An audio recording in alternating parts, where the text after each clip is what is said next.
Hi guys. Tonight I wanted to chit chat with you guys about saving money. We are getting ready for our vacation as a family of five, our first vacation as a family of five. And so there's a couple places we're going to go. And through sort of trial and error, I figured out how to save a significant amount on this trip. So if you would like to hear a little more about the details of this, please stick around. Okay, so as I mentioned, what we're talking about today is travel and saving money. In this instance, we are flying to Seattle, and then from Seattle, we're flying to Hawaii, and then back home to California. The first thing that I'm going to say is miles. Some people shy away from debt as, a lot of debt is just not healthy. But some people have to accrue debt as we have in the past for needs. Sometimes we just, you're just not cutting it. So you need to either, for rent, food, whatever the case may be. But in this case, if you do have the funds and you can use it responsibly, in my opinion, all of this is my opinion. So, everybody has a different take. In this case, I believe that if you research your credit cards, some will give you mileage for airlines. So Hawaiian Airlines, I believe Alaskan Airlines has one, and then Citi, the Citi credit card, I think, can give you mileage for American Airlines. So keep that in mind. I believe that if you can save and sort of knock two birds out with one stone, it's a smarter way to do it. For example, if you know you're going to have the money to pay your electric bill or gas for your car, anything that you can put on a card, I would suggest, read the terms and everything on the card. Make sure that you are, knowledgeable in whatever card that you're choosing to use or apply for. And if you are approved, obviously depending on your limit, start using it for those things that you have the cash for. So for example, say you're spending $40 on a tank of gas, use the credit card and you're gaining mileage. If you can put your rent on there because you have the money to pay off rent, then do that. So that's what we've been doing with a couple cards. Always remember to pay it off. Obviously, you don't want to charge it and then pay it off right away. But I believe if you pay it off before, give it a few days and pay it off, you're not really accruing interest. You're just paying off what you would have paid off originally, or the $40 or your rent. And that is how we accrued mileage to be able to get these deals. So we did look up the cheapest deal from here to Seattle, and that was $277 for the four of us. We don't count the baby because the baby is free. And so that's I think a great deal from California to Seattle. We'll be there 2 nights, and then from there we will fly to Hawaii, and that we're using Hawaiian Airlines. Same thing. We got mileage with that, and we paid $196 for the four of us to go down to Hawaii. I think that's a great deal. Right now, as it is, I got an email from Hawaiian, and I believe they have a deal of $152 from Southern California to Hawaii. I believe one way. So for us to get $196 for the four of us, I thought that was a great deal. And all of this is because we had mileage. So it would have been more had we just paid for these tickets alone. And then we are flying Alaska Airlines from Hawaii here. And that I think was another 100 something. But bear with me, because I have all this written down and I'm just trying to get this video out because I think it's important information. And so if you're planning a trip, this is something that you can, just try to figure out as well. But I enjoyed doing this. I enjoyed sort of the research. So I want to share it with you. So hold on for me. Okay, and we're back. Okay, so I've got my little book. So bear with me because I'm looking down just to make sure that these were accurate. So from here to Seattle, it's $273. I don't remember what I said. But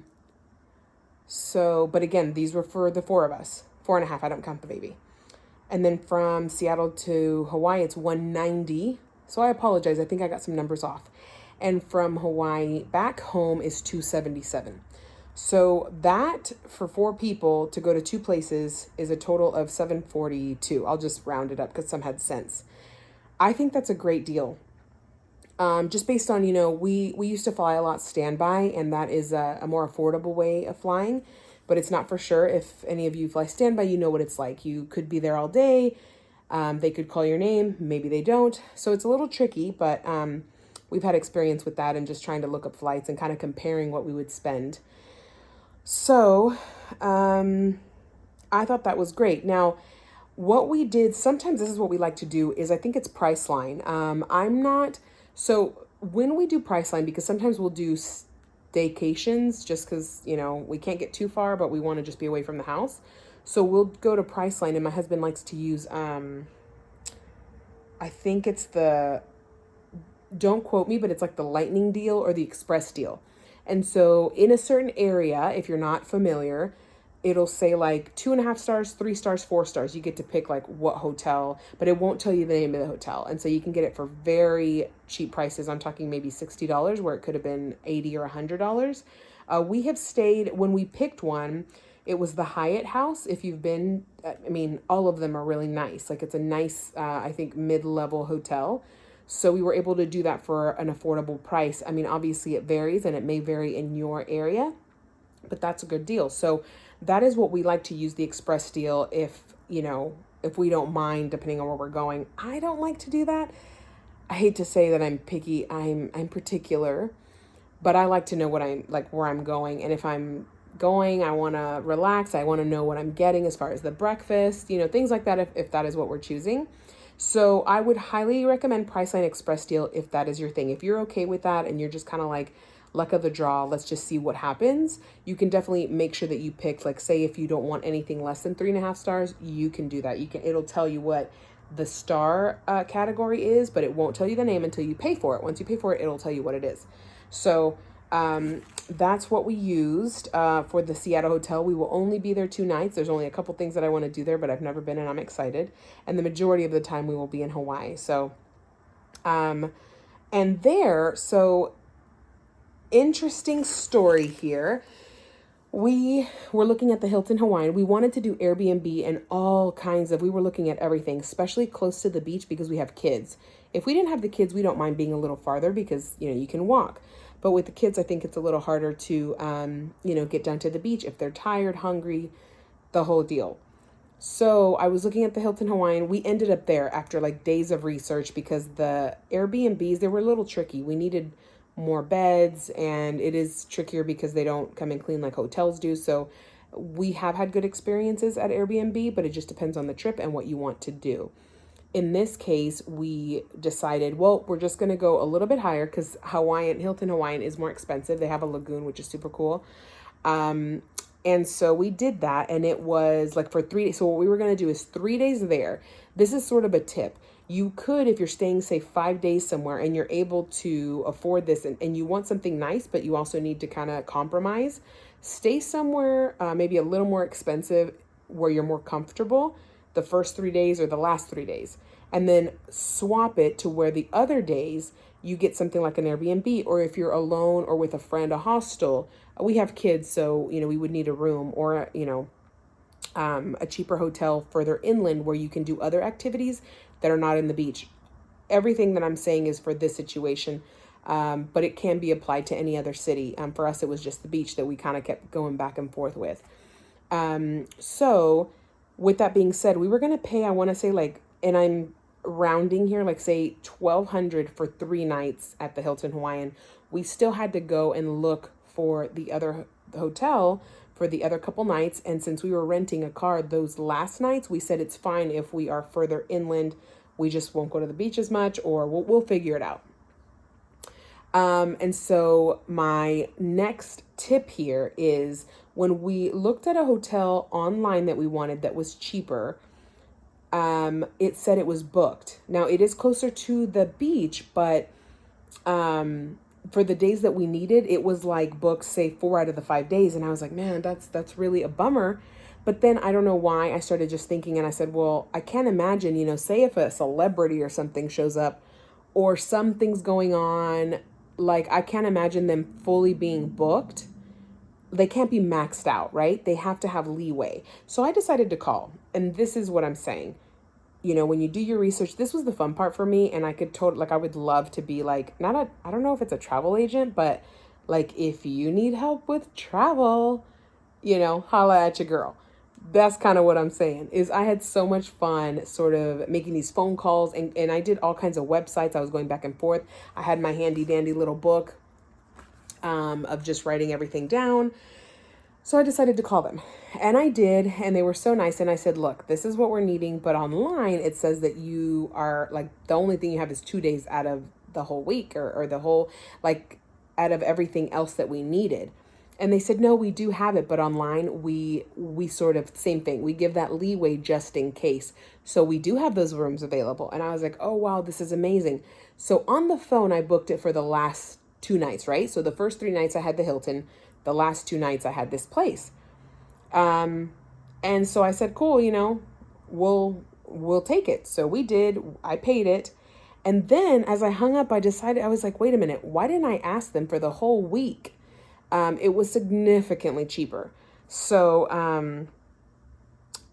then I said, well, let me call the Hilton, because the thing is, some of these hotels, it's either no cancellation, depending on who you pay, what website you're on, it's like pay as it is, no cancellations, right? No refunds. So I decided to call the Hilton back, and wouldn't you know, I think we had booked it like at 12:50 a.m. and I had forgotten that same day that I discovered this. So when I called, she said, well, you have 24 hours to cancel. So, and we had already paid because I wanted to just pay and get rid of it. She said, you have 24 hours to cancel. So actually, since you did it today, you can cancel and we will refund you. And so I said, awesome. She said, but it'll take 2 weeks to get the refund back. And so we had put this on a credit card because we knew we were going to pay it off. So for us, it was just, sure, let's just do it. And I wasn't even sure that the second hotel that I wanted to be at was going to have those other dates. But I thought, what are the chances? Like, how would they say no? So I called them back, and sure enough, they had all 5 days there. So we ended up switching the booking. I canceled Hilton Hawaiian. It's pending on our credit card. I'm still keeping an eye on it. And remember, anytime that you are talking to anybody customer service and you are making a change, or just in general, you have an inquiry, or the agent isn't sure, or they say, yeah, we processed it, always make sure that you get the person's name, the date and time that you did this, write it down, put it in your notes, like on your phone, if you can type it. Make sure you do that, because I've had several experiences where things just don't work out and the agent isn't there anymore, or they didn't type in the note section what they were supposed to, and then you're kind of screwed. So I made sure that I did that, and I just keep I keep having an eye on it on the credit card to make sure that that money is going to come back. And with that difference, we saved, because again, we had only done the Hilton. We hadn't even found the other hotel. So I want to say we saved like $400. $400, in that difference. And probably saved more because, again, we had not picked that other place. So always do that. Highly recommend. And then, I'm trying to think what else. For activities, same thing. Just keep an eye out. Do it ahead of time, if you can. For example, we would like to do the Pearl Harbor tour, but we didn't do it. Like they release the tickets 30 days in advance. And if you miss that, then it's 24 hours before the day that you want to go that they'll release some more, or you have to show up at 7. Sorry, I am kind of moving here a little bit.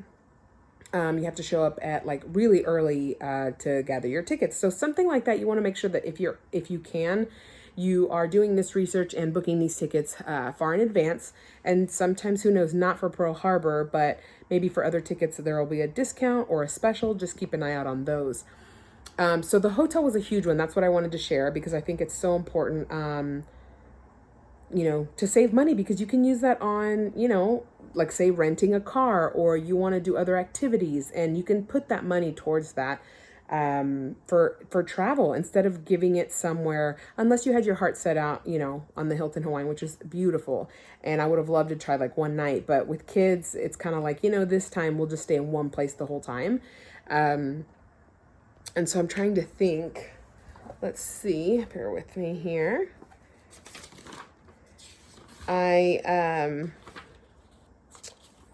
Let's see, I'm trying to think, always accounting for, writing down everything that you're spending. There's some things that we needed for travel. I believe I mentioned there was the MyFold like car seat for Landon, who's 3. but she is close to that 40-pound mark, because we don't want to travel with anything heavy because we're going to 2 different places. So it's the luggage, thinking about all those things. And if possible, trying to get a big luggage and a little bit smaller luggage so you can fit them in each other when you come back. If you, like for us, we're taking cans of formula and diapers, so we won't have those all on the way back. So trying to travel smarter and not harder. I write everything down. I guesstimate what we're going to do for food, for luggage, taxi or Uber or Lyft, any activities. Like, you want to make sure that you write those down. And I always round up just to give ourselves an idea of like, okay, this is what we're spending. This is our budget. I just think these things are helpful. I hope that this video helps somebody out there. I so enjoy doing this. If you have any questions, please leave them below. I feel like it's self-explanatory, but I didn't know this. And I consider myself a frugal person. I want, good quality for less. So in this case, I think it just takes a little more homework, and sometimes it's hard to do that. It was a little bit stressful and hard to do it, but I enjoyed it, so it was fun. So I hope this helps you, and I hope to share more videos like this in the future. Thank you so much for being here, and I will see you in the next one.